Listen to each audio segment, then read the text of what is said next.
प्रिय पाठकों, आप लोगों का स्वागत है।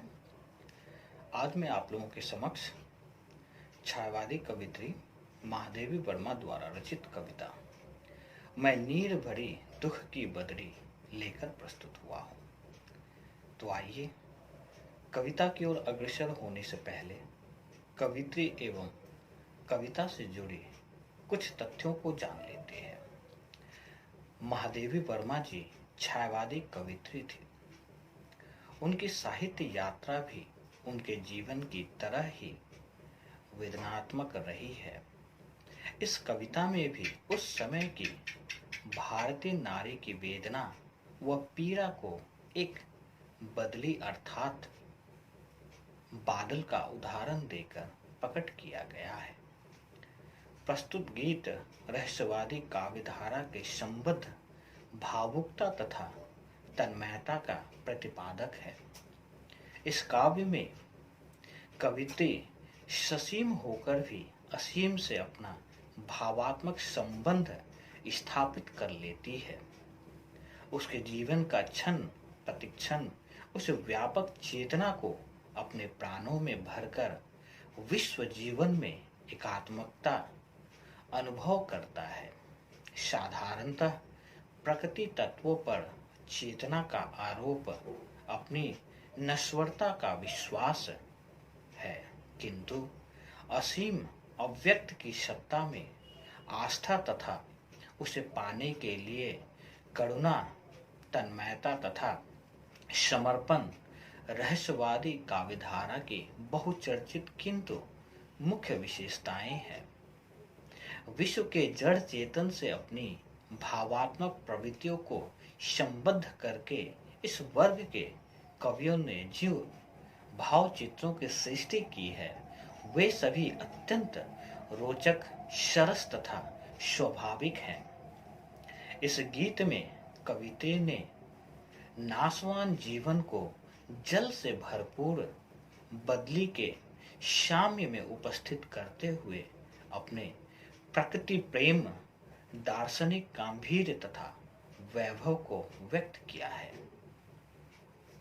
तो आइए कविता की ओर अग्रसर होते हैं।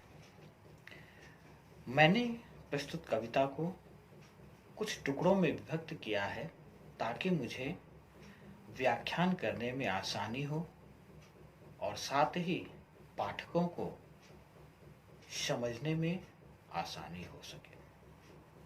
साथ ही पंक्तियों में आए हुए कुछ कठिन शब्दों को मैंने लाल रंग से दर्शाया है एवं उनके अर्थों को ठीक दाहिने ओर नीले रंग से दर्शाया है, जो कि स्पष्ट रूप से आप लोगों के समक्ष है। तो आइए कविता की ओर अग्रसर होते हैं। मैं नीर भरी दुख की बदली, स्पंदन में चीर निस्पंद बसा, क्रंदन में आहत विश्व हंसा, नयनों में दीप से जलते, पलकों में निर्झरनी मछली। आइए पंक्तियों के प्रसंग की ओर बढ़ते हैं। प्रस्तुत पंक्ति महादेवी वर्मा द्वारा रचित कविता मैं नीर भरे दुख की बदरी से लिया गया है। इन पंक्तियों में विरहानुकूल प्रेयसी की आंखों से अविरल बहने वाली अश्रुधारा, धड़कनों में प्रिय की स्मृति और ओष्ठों पर वेदना की अभिव्यक्ति करता हुआ अतिक्रंदन देखकर कवित्री उस पर सजल बदली अर्थात बादल का आरोप कर जैसे स्वयं को ही उस करुणापूरित साधिका के रूप में प्रस्तुत करती हुई कह रही है। आइए पंक्तियों की व्याख्या करते हैं। कवित्री कहती है कि वह जल से परिपूर्ण दुख की ऐसी बदली है जो निरंतर अश्रु बरसाती रहती है। उसकी धड़कनों में वह निस्सीम, व्यापक, शुद्ध और स्थिर रूप बस गया है। उस परम तत्व के सौंदर्य तथा आकर्षण से अभिभूत कवित्री का मन विरह में क्रंदन करता है, जिसे यह दुखी संसार सुनता है, परंतु सुनकर प्रसन्न होता है, अथवा सहृदयता के अभाव में केवल हंस देता है। प्रियतम की बाट जोहते हुए अर्थात प्रतीक्षा में महादेवी जी के नेत्र दीपकों के समान जलते हुए एक टक उसी ओर अर्थात प्रियतम के आने का पथ निहारते रहते हैं, मानो प्रियतम उसकी स्मृति में उसकी आंखों से जैसे कोई सरिता अर्थात नदी की वेग से मचलकर बह चली हो। महादेवी जी फिर से कहती है, बादल में सजलता तथा सरसता होने पर भी बिजली की धड़कनें होती है। बादलों में उठने वाली ध्वनि प्रस्तुत उसका क्रंदन है, किंतु विश्व तो उसमें केवल आनंद ही अनुभव करता है। निरंतर वर्षा होने से जिस प्रकार निर्झर फूट पड़ते हैं, उसी प्रकार मन में चिरंतर वियोगजन्य व्यथा से आंसू प्रवाहमान रहते हैं। इस प्रकार वियोगिनी अर्थात महादेवी जी की भावनाओं का सादृश्य बादल उस रहस्यात्मकता का परिचायक है, जिससे हिंदी साहित्य को प्रेम, सौंदर्य, करुणा, दर्शन तथा कल्पना कलित काव्य मिला है। तो आइए अगली पंक्ति की ओर अग्रसर होते हैं। मेरा पग पग संगीत भरा, श्वासों में स्वप्न पराग झरा, नभ के नव रंग गूंजते दुकुल, छाया में मलय बयार पली। तो आइए प्रसंग की ओर बढ़ते हैं। यहाँ वियोग में कवित्री दुख को प्रकृति के व्यापक सौंदर्य तथा बहुविध रूपों से निर्मित अथवा प्रेरित मानकर ससीम प्रेमिका उस असीम से तादात्म्य स्थापित करते हुए कहती है। आइए प्रस्तुत पंक्ति की व्याख्या करते हैं। महादेवी जी यहाँ कहती है कि उसके प्रत्येक चरण में प्रगति का संगीत भरा हुआ है। उसके श्वास प्रश्वास में स्वप्न सौंदर्य को सजाने वाला अलौकिक सुगंध युक्त पराग बिखर जाता है। आकाश के नए इंद्रधनुषी रंग प्रेमिका का आंचल निर्माण करते हैं, जिसकी छाया में सुगंधित वायु भी पली है। आकाश में बादल छा जाने पर समस्त वातावरण संगीत, आनंद, मस्ती तथा नवीन उत्साह और सौंदर्य से आपूर्ण हो जाता है और साथ ही वायु भी सुगंधित होकर विश्व को सुवासित अर्थात सुगंधित करती है।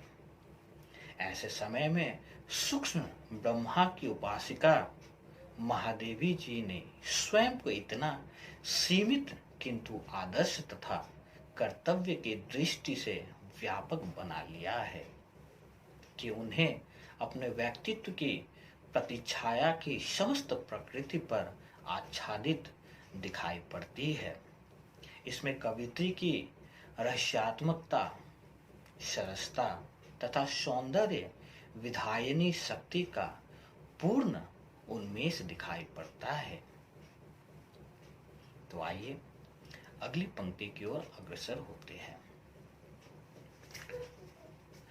मैं क्षितिज भ्रिकुटी पर घिर धूमिल, चिता का भार, चिंता का भार बनी अविरल, रजकन पर जलकन हो बरसी, नव जीवन अंकुर बन निकली, पथ को न मलिन करता आना, पद चिन्ह न दे जाता जाना, सुधी मेरे आगमन कि जग में सुख की सिहरन बन अंत खिली।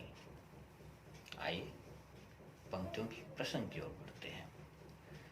यह महादेवी जी दुख, वेदना तथा वियोगजन्य आंसुओं को ही अपना स्वप्न स्वरूप समझकर वियोगिनी बदली से विश्व जीवन में व्याप्त हो जाती है। हर समय प्रतीक्षा में आंखें बिछाए सौंदर्य की कल्पना तथा स्मृतिजन आकुलता से युक्त वियोगिनी अर्थात कवित्री अपना परिचय देते हुए यहाँ कह रही है। तो आइए व्याख्या की ओर बढ़ते हैं। प्रस्तुत पंक्तियों में कवित्री कहती है कि उसकी क्षितिज रूपी भ्रिकुटी अर्थात भौहों पर वेदना, उदासी तथा निराशा की मलिनता लेकर चिंता का बोझ हर समय आंखों पर उसी प्रकार रहता है जैसे आकाश में बादल घिरकर अपनी धूमिलता में झुक जाते हैं। यह करुणापूर्ण बदली विश्व के नीरस, उदास तथा अभावग्रस्त जीवन में सरसता की वर्षा करती है। जब शुष्क धरती पर बरसकर जल सरसता प्रदान करता है तो तृण तरुपल्लवों पर जीवन की नवीनता के अंकुर प्रस्फुटित होते हैं। यह बदली अचानक आती है। इसके आगमन का मार्ग अथवा लौटने वाले पद चिन्हों का भी कुछ ज्ञात नहीं होता। बदली के आगमन के स्मृति केवल संसार में संचरण करती हुई सिहरन की मधुरता में ही होती है। जिस प्रकार जीवन में आगमन की दिशा का किसी को ज्ञात नहीं होता और न ही उसके प्रयाण अर्थात प्रस्थान के चिन्ह ही मिलते हैं, केवल उसके करुणापूर्ण भावों अथवा कार्यों की स्मृति ही शेष रह जाती है। उसी प्रकार वियोगिनी साधिका की संवेदनाएं ही सृष्टि को भावात्मकता तथा करुणेश को पाने के लिए प्रेरणाएं प्रदान करती रहती है। आइए अगली पंक्ति की ओर बढ़ते हैं। निक्षिप्त नभ का कोई कोना, मेरा न कभी अपना होना।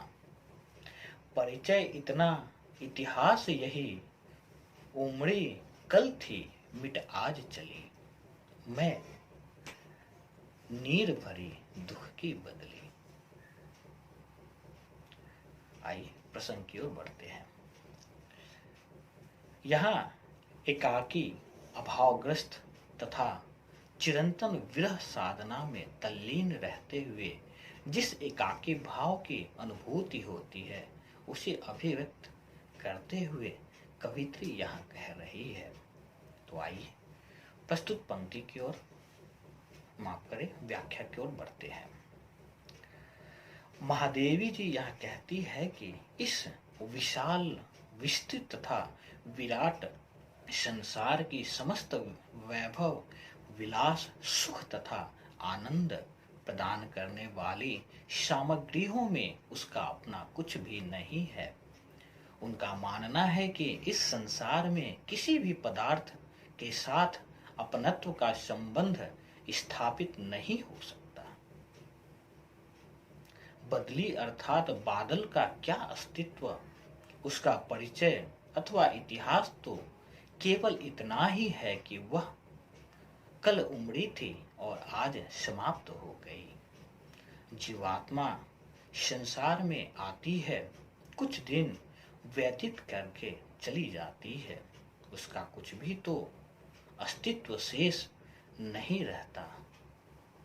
जीव जिन पदार्थों से अपनी घनिष्ठता स्थापित करना चाहता है वे सभी तत्व उसका साथ नहीं देती।